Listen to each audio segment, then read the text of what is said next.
İyi günler arkadaşlar. Kanalımıza hoş geldiniz. Bugün sizler için iki sevilen oyuncularımız Can Yaman ve Demet Özdemir'den yepyeni videolarını fanları için hazırladık. Onlar Erkenci Kuş dizisinde rol almış ve sevgili olmuştular ve bir süre sonra yollarını ayırdılar.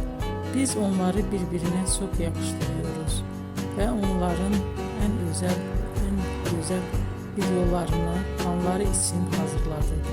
Arkadaşlar, emeğinize saygı olarak yorum yazıp abone olmanızı diliyorum. Herkese iyi günler. Hoşça kalın.